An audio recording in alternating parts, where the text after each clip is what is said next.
पंचायती times में आपका स्वागत है और मैं हूं कमल सिंह। आज जिस मुद्दे पे बात करने के लिए मैं आपके सामने आया हूं, उस पर बात करूं उससे पहले मैं आपको कुछ तस्वीरें दिखाना चाहूँगा। जरा इस पहली तस्वीर को गौर से देखिएगा। क्या लग रहा है आप? इस तस्वीर को देख के ऐसा लग रहा है कि किसी इलाके में बहुत बड़ा दंगा हो गया है और दंगाइयों को, उपद्रवियों को भगाने के लिए सुरक्षा बल पुरजोर कोशिश कर रहा है। वहीं इस दूसरी तस्वीर पर नजर डालिएगा। इस तस्वीर को देख के ऐसा लग रहा है कि इस इलाके में कर्फ्यू का माहौल है। सुरक्षा बलों को किसी बड़े अनहोनी की आशंका हुई है या खबर मिली है, जिसको रोकने के लिए ये सारे इंतजाम किए गए हैं, या कुछ आतंकवादी जो शहर के अंदर घुसे हुए हैं या शहर के बाहर हैं, जिन्हें रोकने के लिए ये सारा साजो सामान तैयार किया गया है। लेकिन ये क्या, ये तीसरी तस्वीर जरा गौर से देखिएगा। इस तस्वीर में आपको सुरक्षा बलों के अपोजिट में कुछ लोगों का जमावड़ा दिख रहा होगा, भीड़ दिख रही होगी, कुछ लोग दिख रहे होंगे जो सड़कों पे खड़े हैं, गाड़ियों के ऊपर खड़े हैं, ट्रकों पे खड़े हैं, और दूसरी तरफ सज्जो सामान के साथ बैरिकेडिंग लगा के सुरक्षा बल खड़े हैं। आखिर ये क्या हो रहा है भैया? तो हम आपको बता दें कि ये तस्वीरें हैं भारत की राजधानी दिल्ली की। दिल्ली बॉर्डर पे किसानों का आंदोलन चल रहा है, और आंदोलन भी ऐसा कि दिल्ली यानी देश के दिल को रोकने की कोशिश की जा रही है। कहा जाता है ना कि अगर दिल रुक गया तो पूरा शरीर ठंडा पड़ जाता है। लेकिन सवाल ये खड़ा होता है कि जो किसान, अन्नदाता आपको भोजन देता है, आपको खाना देता है, उसने ऐसी हिमाकत आखिर क्यों की कि वो आपकी राजधानी के सारे कार्य को स्थगित करने की कोशिश कर रहा है? इतना बड़ा आंदोलन आखिर वो किसान जो लोगों की भूख मिटाता है क्यों कर रहा है? क्या वजह है कि किसान इतना आक्रोश में है? दरअसल इस पे समझने से पहले मैं आपको बताता हूँ कि पूरा माजरा क्या है। दरअसल किसानों ने एक आंदोलन किया, कुछ मांगे हैं उनकी जो सरकार के सामने वो रख रहे हैं, और सरकारों की तरफ से कोई पुख्ता कदम नहीं उठाया गया या कोई आश्वासन ऐसा नहीं दिया गया जिस पे किसान भरोसा कर सके, जिसके बाद ये आंदोलन इतना उग्र रूप लेके दिल्ली तक पहुंच गया।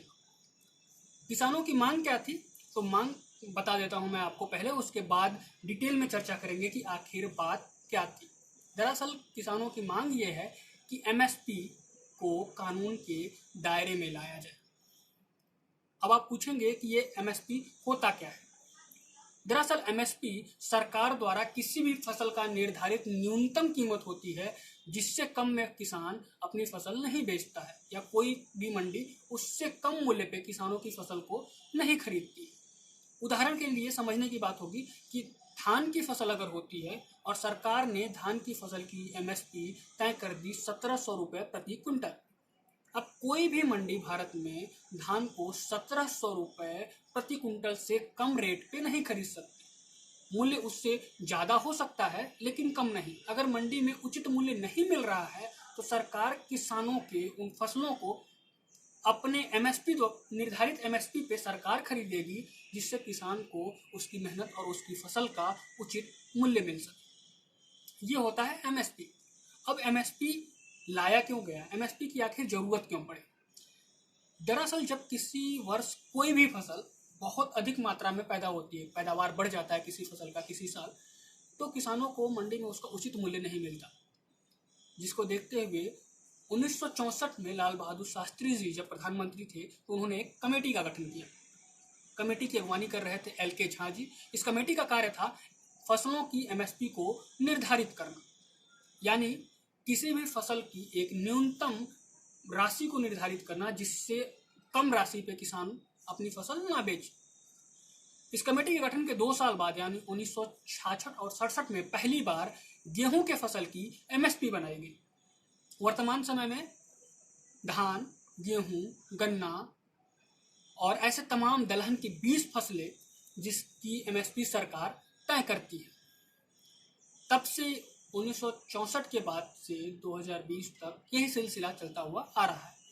लेकिन अब सरकार और किसानों के बीच में ये मतभेद कहाँ से आया? आखिर क्यों किसानों को ऐसा डर लग रहा है कि आने वाले समय में एमएसपी खत्म हो जाएगी, मंडी खत्म हो जाएगी और उनको इतना बड़ा आंदोलन करना पड़ा? तो आपको बता दें कि बीते सत्र में मोदी सरकार ने कृषि संशोधन बिल संसद में पेश किया, जिस बिल में एमएसपी का कोई जिक्र नहीं था।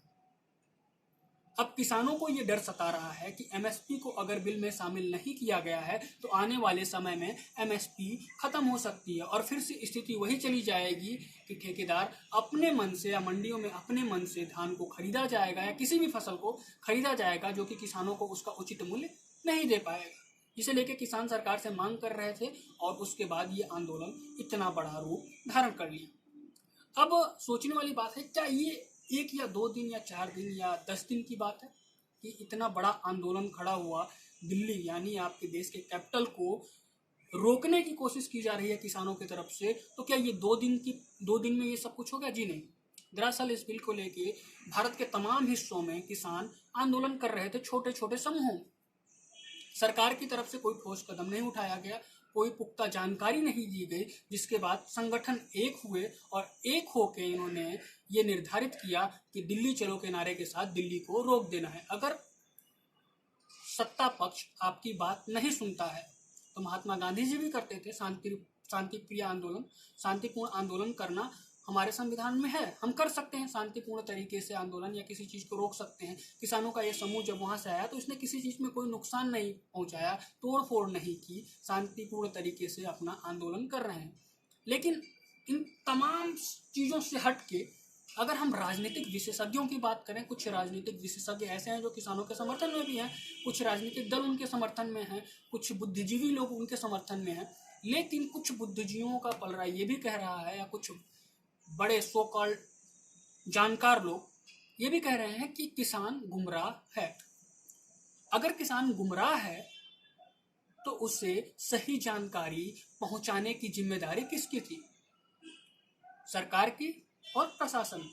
कहीं ना कहीं सरकार और प्रशासन दोनों इस चीज में फेल रहा है या सही कदम नहीं उठाए गए, जिसकी वजह से ये इतना बड़ा आंदोलन आज खड़ा हुआ है। अगर किसान गुमराह था तो उसे सही जानकारी दी जानी चाहिए थी। अगर किसान को सही जानकारी नहीं थी या किसान की कुछ मांगे थी उसको आप पूरा कर रहे थे तो उन्हें उसका आश्वासन मिलना चाहिए था। और सिर्फ आश्वासन ही क्यों मिलना चाहिए था, बल्कि उनकी मांगे पूरी होनी चाहिए थी, क्योंकि हमारे देश में किसानों की समस्या जो है वो जग जाहिर है। आत्महत्या किसान करता है, भूखमरी किसान को झेलनी पड़ती है और सारी समस्याएं जो हैं वो किसानों के साथ होती। तो सिर्फ आश्वासन नहीं, विगत 70 सालों में किसानों ने सिर्फ आश्वासन ही देखा है, उन्हें पुख्ता एक्शन चाहिए था इस पे। सरकार भी कह रही है दूसरी तरफ कि हम मंडी नहीं खत्म कर रहे हैं, हम एमएसपी को नहीं हटा रहे हैं। तो किसानों का सिंपल सा यही एक साधारण सी मांग थी कि आप एमएसपी को बिल के दायरे में लेके आ जाओ। अगर आप एमएसपी नहीं हटा रहे हो तो आप उसको बिल के दायरे में लेके क्यों नहीं आ रहे हो? बिल के दायरे में लेके आओ, उसको आश्वासन दो। इतनी सी मांग थी उनकी, जिसे आप सही ढंग से ऑपरेट नहीं कर पा रहे हैं। और उसके बाद बुद्धिजीवी लोग कहते हैं कि किसान गुमराह है। किसान गुमराह है या प्रशासन मौन है? ये सवाल बहुत बड़ा है। सवाल इसलिए हम बड़ा है क्योंकि अगर ये आंदोलन इस स्थिति में पहुंचा है तो इसका जिम्मेदार कौन है? अगर किसानों को सही जानकारी नहीं है तो इसका जिम्मेदार कौन है? अगर आज किसान अन्नदाता इस स्थिति में पहुंच गया है कि कड़ाके की ठंड में वो अपना घर छोड़ के सड़कों पे, खुली छत पे, खुले आसमान के नीचे बैठा हुआ है, तो इसका जिम्मेदार कौन है? आंसू गैस के गोले किसानों के ऊपर फेंके जा रहे हैं, पानी फेंके जा रहे हैं इस ठंड में। इस तरह के हालात अगर बने हैं तो इसका जिम्मेदार कौन है? ये तमाम कौन, जिसका जवाब सरकार को, प्रशासन को देना पड़ेगा। ये कौन मैं आपके ऊपर छोड़ता हूं कि आप इस तमाम कौन के बारे में क्या सोचते हैं। आखिर इन सब का जिम्मेदार कौन है? अपनी राय आप कमेंट सेक्शन में कमेंट करके हमें बता सकते हैं और बता सकते हैं आप क्या सोचते हैं इन तमाम सवालों के ऊपर। बहरहाल अभी सरकार कह रही है कि हम किसानों से बात करेंगे।